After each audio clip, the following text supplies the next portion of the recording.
welcome everybody to Talking Ball with Pat Leonard, brought to you by Bet Online. Bet Online remains your number one source for all your sports betting this season. Everything from NFL playoffs to pro and college basketball, UFC, MMA, and more. You'll always find the latest odds, team matchup info, player news, and game trends at Bet Online, with live betting options, free contests, and live scores for almost any sport or game imaginable. BetOnline is truly the fastest and easiest way to bet all your favorite leagues and events.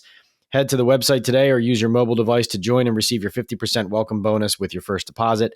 Make sure to use promo code BELIEVE, that's all caps, BLEAV, to receive your rewards. BetOnline.ag, where the game starts. And where I'm starting today is on Daniel Jones and his agent change. I think it's important, not only in the NFL landscape, but in the Giants landscape, to dig into what happened, why it happened, and where we go from here. Jordan Raanan from ESPN was the one who broke the news that Daniel Jones was leaving Creative Artist Agency, CAA, and moving to Athletes First ahead of his negotiations with the Giants. Great report. Great job by Jordan. After that report came out, though, I felt like a lot of the reaction to it publicly through the media, from fans on social media, and a lot of the articles that were written, there was a lot of conjecture, there was a lot of speculation, and that's natural and can happen when people can't get to the information, and sometimes that happens. But I felt like I owed it to Giants fans, to NFL fans, and to myself, frankly, to answer some of the questions that I had before I spoke on it or wrote about it. Now, you may have seen I published a story in the New York Daily News this week, trying to get to the bottom as best I could of the details and the multi-layered elements of this situation. But I felt like it was important to also get into it and dig into it on an audio and visual level so that people could fully understand where I'm coming from, the context of this information, and the fact that really in situations like this, it's easy for people on the outside to look at what a player wants to make or what a team wants to pay or what people's value is or what people believe their value is, and to make snap judgments. But there is a lot more to a decision like this by a player and to a situation like this for a team, and not just a player, but let's face it, the franchise quarterback, a player who plays the most important position in this sport, maybe in all of sports. And this is big money and franchise defining decision making on deck for Joe Schoen, the general manager of the Giants, and for Daniel Jones and his agents. So let's get into some of the elements of this decision and where it is. Number one thing I thought was important to note after I did some reporting and made some phone calls. This was not a case of Daniel Jones ripping up an ongoing negotiation that he did not approve of and dumping his old agency and changing to a new one. This was not a case of offers being exchanged and Daniel Jones saying, CAA isn't asking for enough from the Giants, and I don't like how these negotiations have gone over the last month. That's not what happened here. The negotiations were delayed, and as of the beginning of this week, when he changed agencies, there had been no official negotiations at all between anyone representing Daniel Jones and the Giants. Now, that's a fact. So when you think about the motivation for it and the fact that more information came out later about numbers and specific numbers that were being asked for, you think to yourself, well, where is that coming from? Because there hasn't actually been a negotiation yet. But that's important to understand here. We're in the early stages of Daniel Jones Giants negotiations, not in the middle of a negotiation that went south. Number two, which I just alluded to, is Mike Florio from Pro Football Talk reacted to this, did some reporting, and wrote that Daniel Jones, I want to get this right, wants possibly as much as $45 million per year. Now, something to understand is everybody in the NFL world and NFL fans, they talk about the NFL Combine, which is upcoming in Indianapolis, and think of the NFL Combine as the time when free agent conversations start, as well as this draft talk and all of that. And this is when the gossip starts. Back channel conversations and real groundwork being laid on free agent negotiations, that's happening and starting at the Senior Bowl, if not earlier.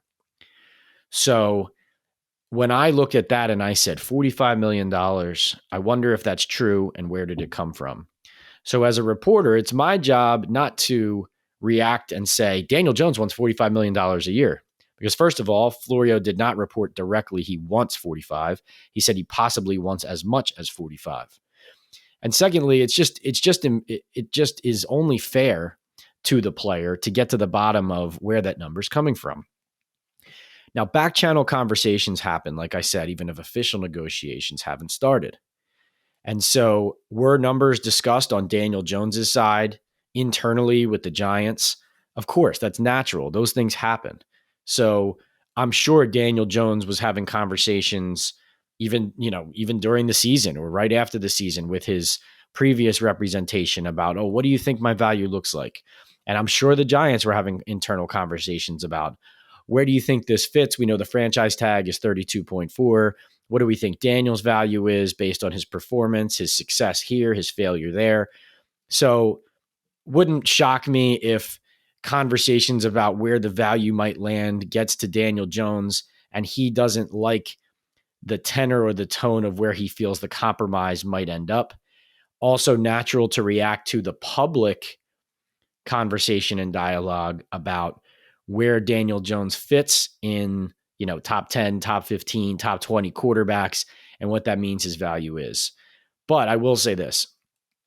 The bottom line of Mike Florio's report on the $45 million is that Daniel Jones's agent change was connected to the idea that the number he believes he will get and is owed is higher than the number that he thought he could get with his previous representation, or higher than the number he thinks he was headed towards. And that seems to be accurate, and again, I did not want to react to, well, this looks like a change to make more money, until I had conversations with enough people in the know to understand whether that was the case, because that's not always the case. And frankly, Daniel Jones severing ties with CAA was surprising to a lot of people in the league. And so, there's a lot of people reaching out to people like me and others wondering what happened because it was surprising to them. Daniel Jones, a loyal person, somebody who did not profile to people as somebody who would, be with one agency through thick and thin for 4 years, an agency that was believing in him when nobody did, who then kind of out of nowhere, publicly anyway, moving to a different agency that has done big quarterback contracts, but not necessarily to the agents who have done those contracts as the primaries, though Athletes First obviously has done great work for players. And the team he joined of Brian Murphy, Cameron Hahn, and Andrew Kessler experienced a lot of experience there with contracts, with big money contracts. And of course, he joins he goes from one good team to another. But just an interesting thing in the league that I would characterize the reaction inside the league to this move as surprise. So that's something to just keep in mind as we're here, as Daniel Jones and the Giants begin these conversations. Now, what is Daniel Jones asking for? If it's not $45 million exactly, or if we don't know that definitively, what is it? Well, being in this a while now and having enough conversations with people about quarterback contracts every year, including this year, I think that $40 million is a little bit of a magic number here, a threshold for the quarterback market and for Daniel Jones.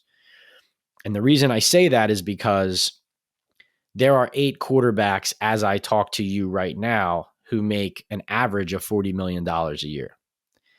And once Joe Burrow and Justin Herbert sign their deals this offseason, that will be 10 quarterbacks, $40 million or more.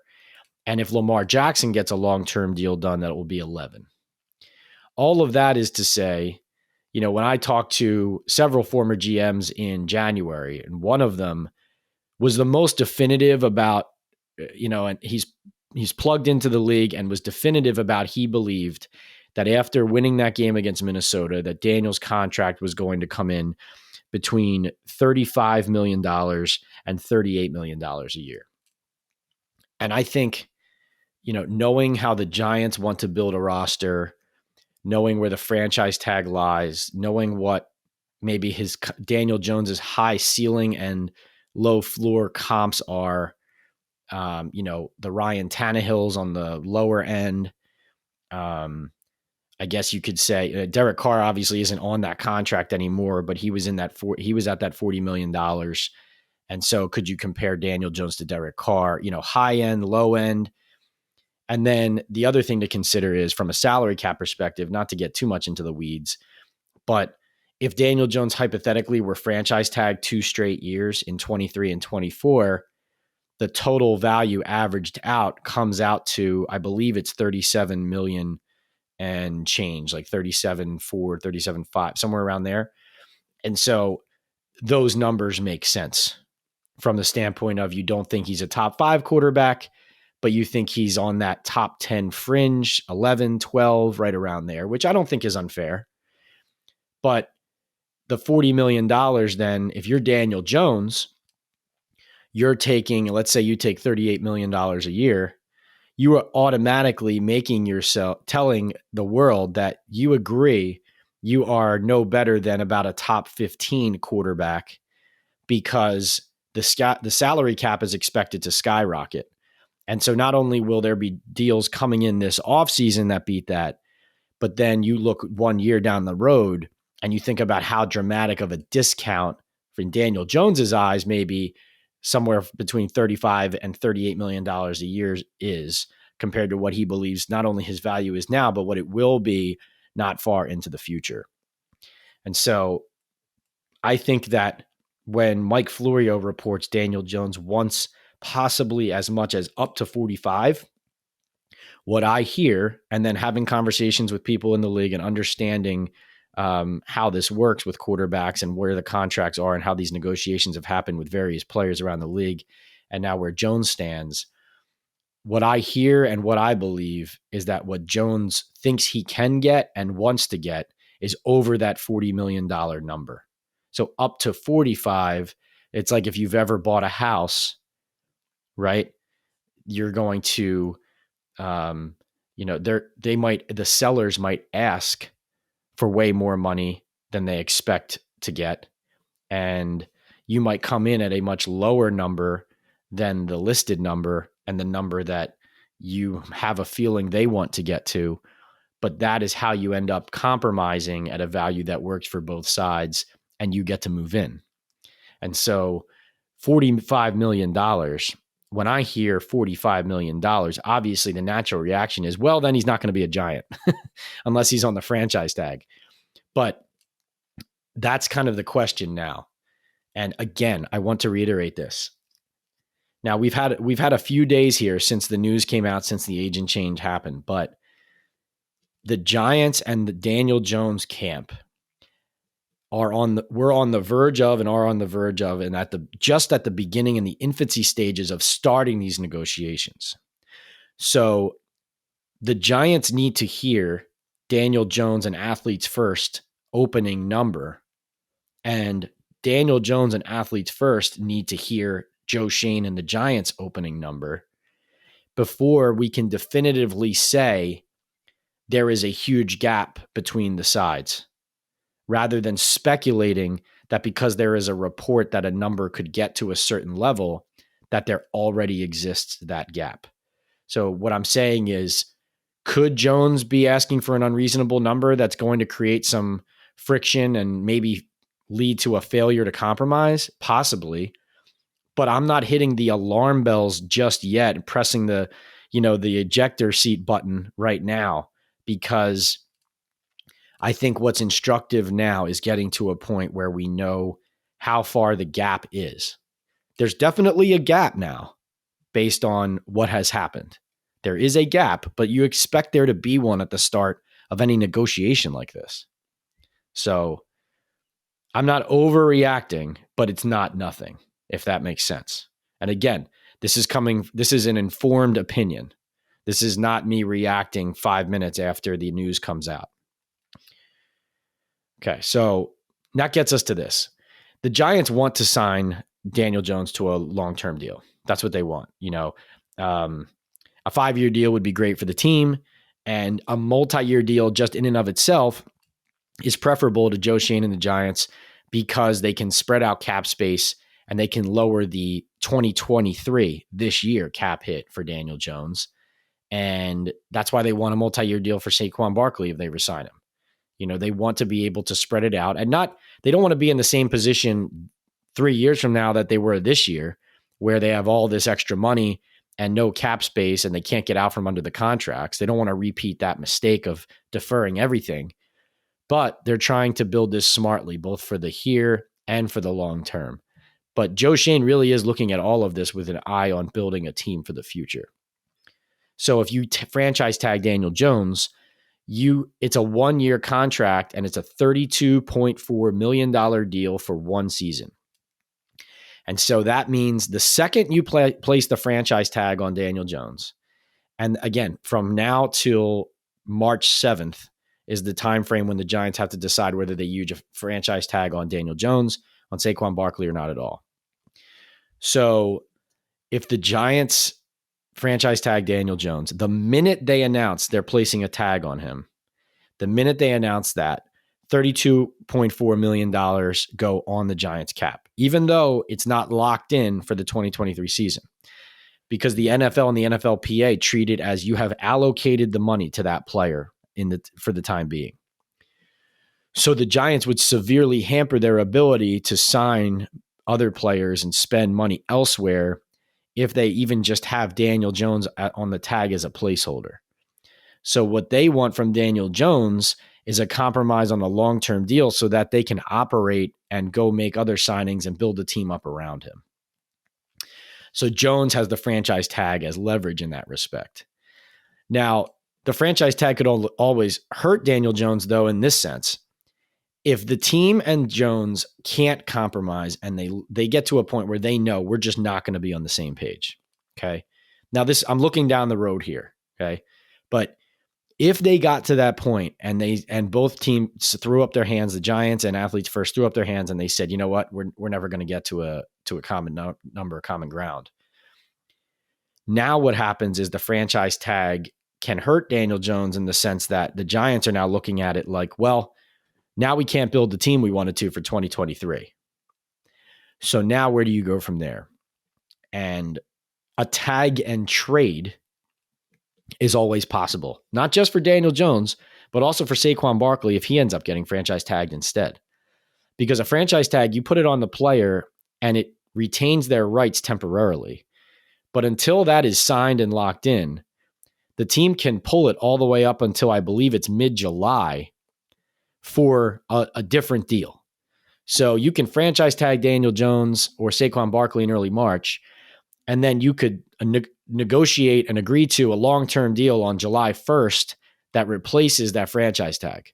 The problem, again, is when you tag the player even temporarily, it allocates the money for that time and you can't use it elsewhere, which is why that happens, but teams don't want that. That is not what the Giants would prefer. So when you tag a player, though, you retain their rights. So if they can't compromise with Daniel Jones's team, or if they tag Saquon Barkley and they can't compromise with his team, a tag and trade is always possible.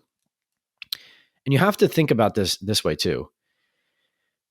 Before this season, the plan looked like and was new GM, new coach come in. They declined Daniel Jones' 5th-year option, with Jones noticed he did not appreciate. And listen, the plan was 1 year of Daniel Jones. The Giants probably weren't going to be very good. They were probably going to have a pretty high draft pick. They were going to move on. They had Tyrod Taylor on a 2-year deal, so he would be back in 23. And then they walk into the 2023 NFL draft this coming April, probably looking to draft a quarterback. So that's what it looked like. And so if you fans and everybody can rewind to my early training camp story about Daniel Jones being under the gun, under pressure to perform, how he'd had a bad first week, and if he didn't turn it around, he would lose his job sooner rather than later. Garoppolo's name came up. Tyrod Taylor's name came up, already in camp playing well. The reason was because, as you can see from Daniel Jones' behavior, he knew that he was being doubted in his own building. He knew that the expectations were low of him in his own building. So now we're here and everybody sees that everything's not, roses and sunshine. So not to pound my chest too much, but just like the Kadarius Toney report last year, I took all that crap for in the spring. Now I have the Daniel Jones report in August. I took all that crap for. When it comes up 6 months from now, everyone acts like they always knew about it. Well, I have receipts on Twitter that say otherwise. So ask you to respect the amount of diligent work that we put in on this beat and on the NFL beat to bring to you what is happening behind the scenes, not what we think is happening, what is happening. Now, if Daniel Jones were part of a tag and trade, that could be connected to the Giants charging up to try to draft a quarterback. Again, this is the worst case scenario if these negotiations don't go well and the Giants have to tag Daniel and they realize no compromise is coming. Then they do have a deep pick in the first round, 25th overall. But remember, Joe Schoen was in Brandon Beane's front office that traded up twice to get all the way up to, I believe, from 21 to 12 to 7 in order to take Josh Allen in 2018. Not an impossible thing. The Giants have 9 picks. And so you have to look at that and say, is that possible? Is that conceivable? And you have to remember that that was the plan and the more likely scenario if we go back 9 months before now, 10 months before now. That's how it looked like this was going to play out. And then you have quarterbacks up at the top, Bryce Young, CJ Stroud, Will Levis. I think Levis is a name to watch and a name and a player I will be keeping an eye on at the NFL Combine. Now, there are creative ways for teams and players to get to a certain number. So when Mike Florio reported $45 million as the number that Daniel Jones might want up to, you can give a player a contract that averages him at $41 million a year and then give him incentives that allow him to earn up to 45. Or maybe the Giants will try to give Daniel Jones a deal that averages between 35 and 38 million a year, but still give him incentives that get him over 40 to 43, 44. But will Daniel Jones want that? Will Daniel Jones want a straight deal? Something that looks more closer to Deshaun Watson's first contract with the Houston Texans, Dak Prescott's with the Cowboys, Matt Stafford's with the Rams, Aaron Rodgers with the Packers. The first 3 quarterbacks I just listed were almost exactly straight, like 4 for $160 million deals. I think Dak had about $4 million in bonuses added on to that, where he could earn up to 164 or something like that. 3 of those 4 deals were athletes first. Stafford was CAA. But Josh Allen is CAA. And so same agency, same agents as Daniel Jones. And Josh Allen got a deal in Buffalo that paid him. It was a 6-year, $258 million extension. A year ago, I think it was in August 2021. And it also included $30 million of incentives that allowed him to earn up to $288 million.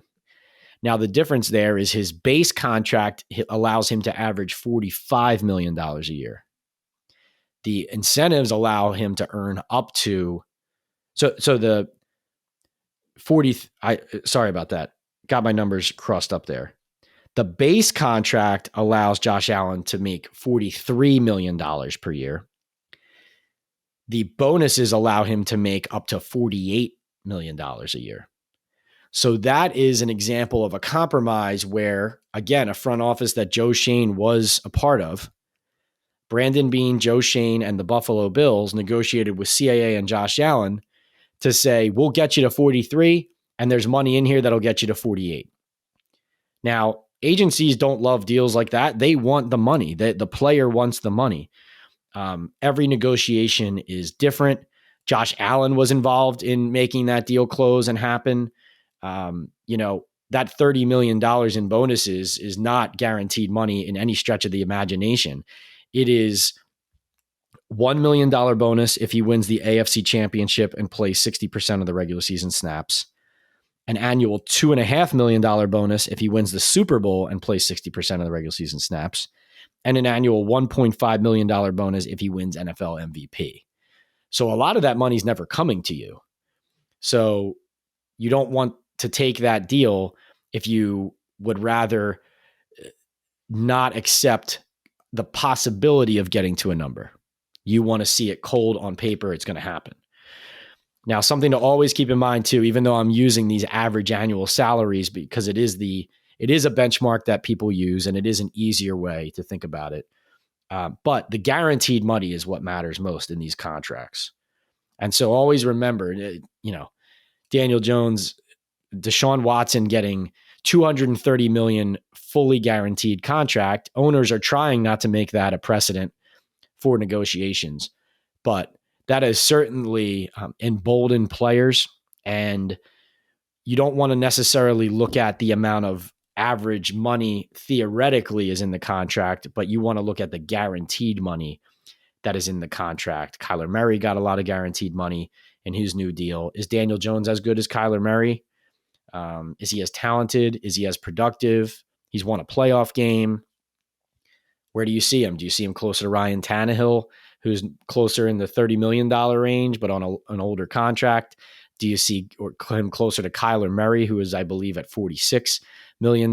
If you don't see him at Kyler Murray's level, what is your argument? If you're the Giants, that he doesn't deserve anything close to the money Kyler Murray is making. So there's a lot about this it doesn't happen in a vacuum.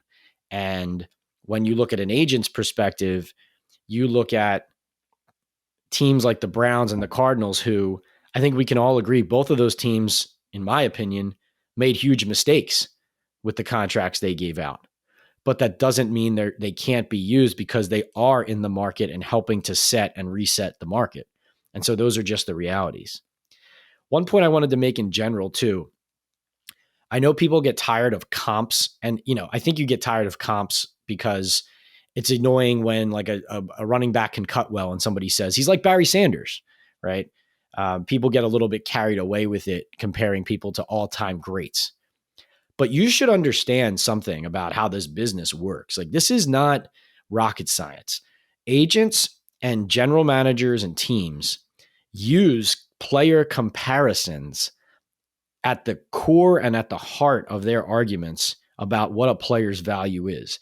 It is the most objective form of conversation about what a player can be worth theoretically, because you have stats, you have production levels, you have glaring maybe shortcomings, you have the ability to, instead of projecting things or knocking somebody down for something abstract, and you can keep it unemotional and just lay it out all on the table.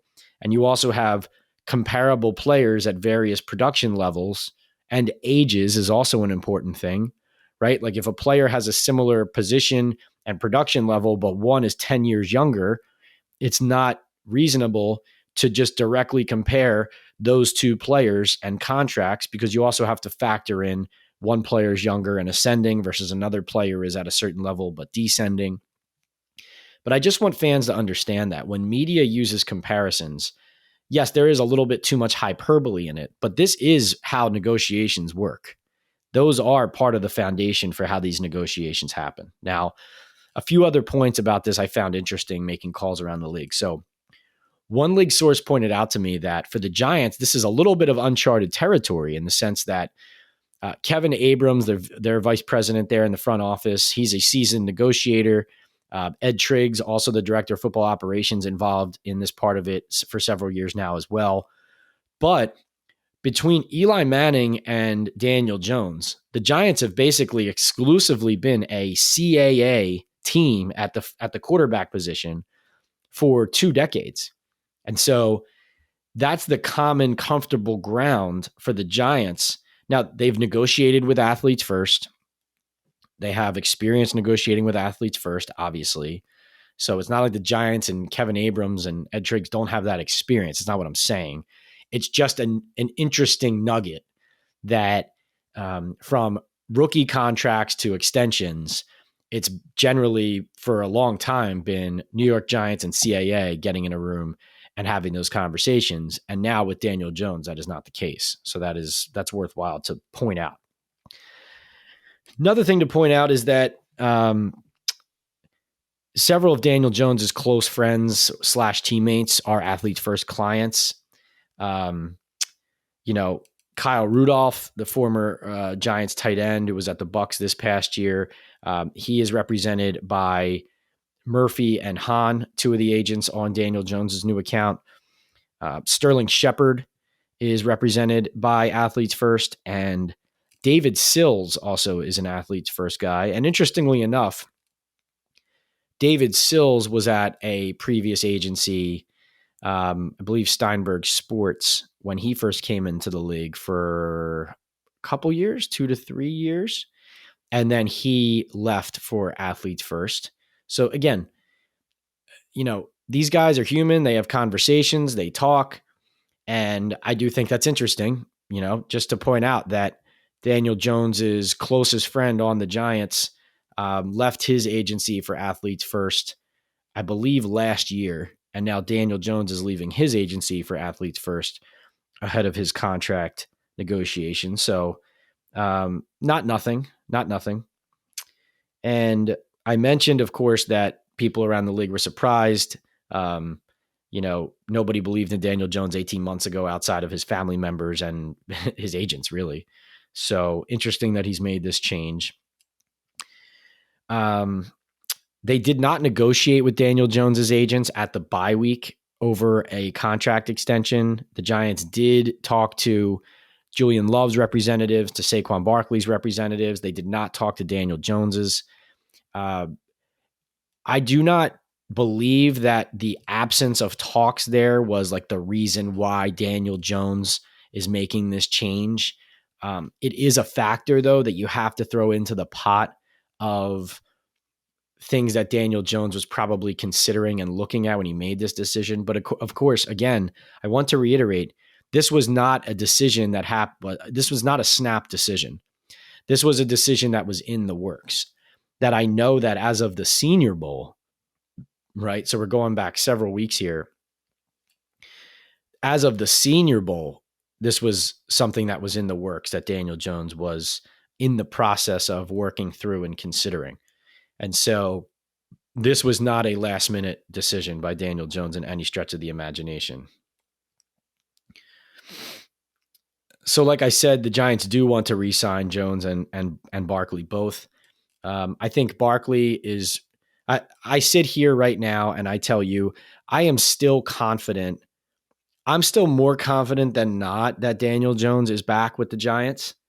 I'm not ready to rush and jump off the ledge and say, oh, he's asking for 45. It's never going to happen. I'm not there. But Saquon Barkley, I have a lot of questions about, because I'm not quite sure Joe Schoen and the Giants are going to budge off their belief in positional value and how to build a team and how to build a roster, in what to invest in the running back position. Frankly, I'm surprised, and I was surprised when I first heard that they offered Barkley between 12 and 12 and a half a year on a 3-year deal. That surprised me. I mean, that's a lot of money for Joe Schoen to give a running back. It just is. But that was on the table. And as of, late January into February, there hadn't been any progress there on Saquon Barkley's ask, which was in essentially commensurate with Christian McCaffrey in the $16 million range. Now, Jordan at ESPN reported that $14 million a year probably could get it done, according to someone close to the negotiations. And I'm sure Saquon would love $14 million a year. But I have questions about whether Joe Schoen would go there, serious questions about whether he would go there.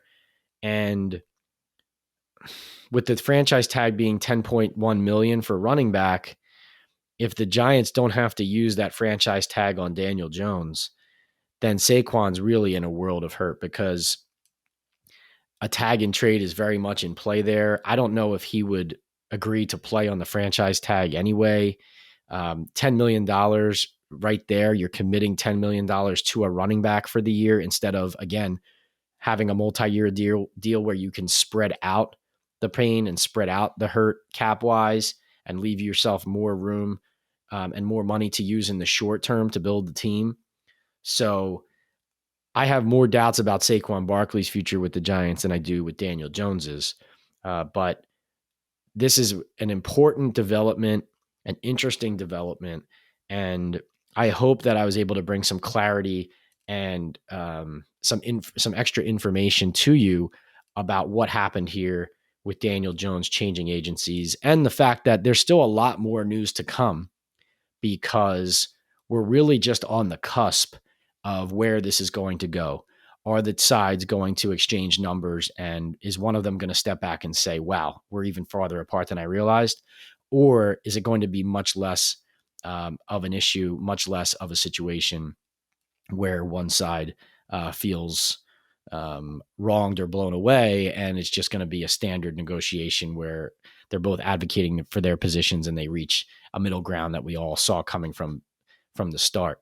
$40 million, though, that would be a very interesting, if that is the floor that Daniel Jones and Athletes First has, be very interesting to see how this goes. And then from Saquon Barkley's perspective, frankly, I think the player needs to cave to the team based on what I understand. And again, that still means getting paid very well at the running back position. So I'm not saying he should be taking nothing, but I do doubt whether or not the Giants will invest the kind of money that Barkley has to this point held firm on trying to achieve and obtain. But that will do it for this week's podcast. And I really want everybody to tune in next week. Early next week, we're going to post a special NFL Combine Week podcast with the great Greg Cosell, the godfather of film at NFL Films, at ESPN, at the NFL Matchup Show. And we will get into the wide receiver class. We'll get into some quarterback talk. We'll get into the history of draft coverage. We'll do it all with Greg Cosell on a week where obviously eyes turn towards the draft. And then there's a lot happening in free agency as well that will come out of Indianapolis. And so please stay with me on Twitter, @PLeonardNYDN, on Instagram and TikTok @PL_on_NFL, as well as on YouTube @PL_on_NFL. And as always, please rate, review, and subscribe our podcast here on Talkin' Ball. We love what we've been able to build here with this community so far, and we're excited about what we can bring you in this offseason and into the 2023 year, both with our Giants coverage and our conversations about everything around the National Football League, league-wide. And stay tuned here for the latest news, information, and analysis. Thanks again for joining, and we'll talk to you next time on Talkin' Ball with Pat Leonard.